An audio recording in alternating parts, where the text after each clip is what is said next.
Au nom de l'Observatoire national du sport haïtien et en mon nom propre, remercier d'une manière spéciale le protecteur du citoyen, le docteur Renaud Edouville, d'avoir accepté et tenu à la signature de ce protocole d'accord liant l'ONACH et l'OPC, une institution nationale de promotion et de protection des droits humains. Cette mise en commun témoigne une étape importante dans le contexte actuel pour la sauvegarde et la protection des enfants, des jeunes et des adultes, tout en promouvant leurs droits à la pratique du sport dans un environnement sûr et agréable. La nature a horreur du vide, dit-on couramment.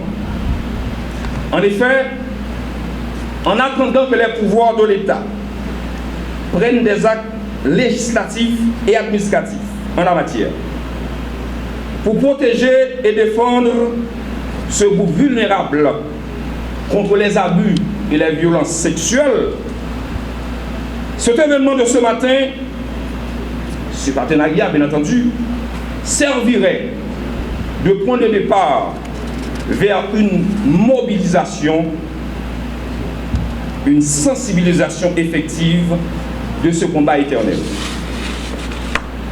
Mesdames, Messieurs, le viol ou le harcèlement sexuel dans le sport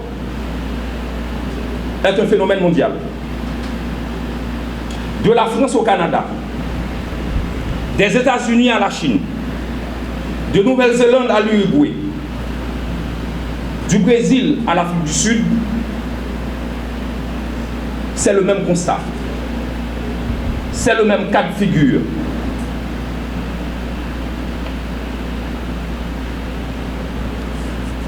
Malgré l'ordre juridique étatique établi et la lex sportiva émanant des organisations sportives transnationales.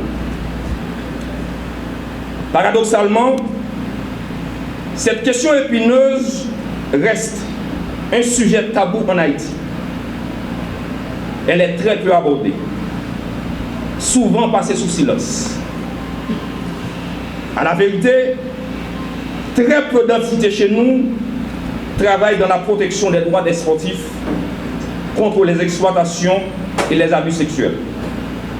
Sinon, quelques articles qui émanent de certains organes de presse de manière isolée et sans suivi direct. Sur le plan judiciaire, les plaintes sont très rares, même si la loi du silence.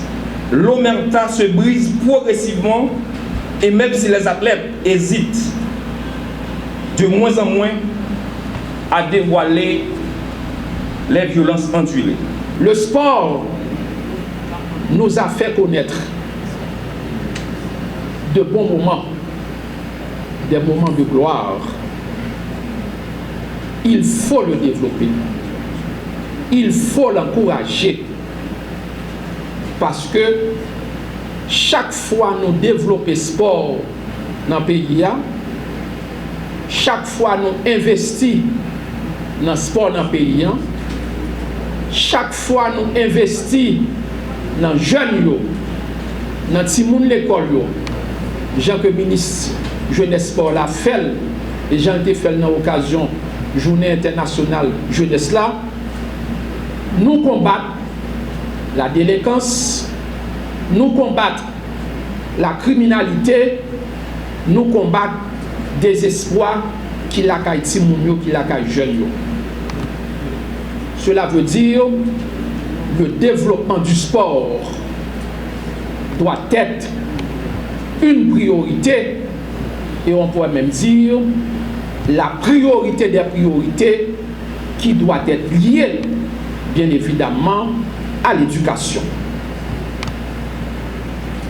Mais en développant le sport, il faut aussi nous avons pour obligation, nous avons pour responsabilité, en tant que dirigeant, en tant que responsable de fédération, en tant qu'entraîneur, à un niveau à un autre, nous avons pour obligation de protéger tous ceux et toutes celles qui le pratiquent et qui sont très souvent, comme le ministre Charles l'a signalé tantôt, très souvent exploités sur le plan économique, mais qui sont aussi très souvent exploités sur le plan sexuel et qui sont victimes d'actes de violence. C'est inadmissible, c'est inacceptable, et ceci au regard des instruments internationaux que nous avons signés, que nous avons ratifiés au niveau du système des Nations Unies. Les représentants du BINU le connaissent très bien. C'est inacceptable au niveau des instruments internationaux que nous avons signés, que nous avons ratifiés dans le système interaméricain de protection des droits de l'homme. Voilà pourquoi, ce matin, nous avons donc le plaisir, nous avons l'honneur, nous avons le devoir de signer ce protocole d'accord avec l'Observatoire national du sport haïtien.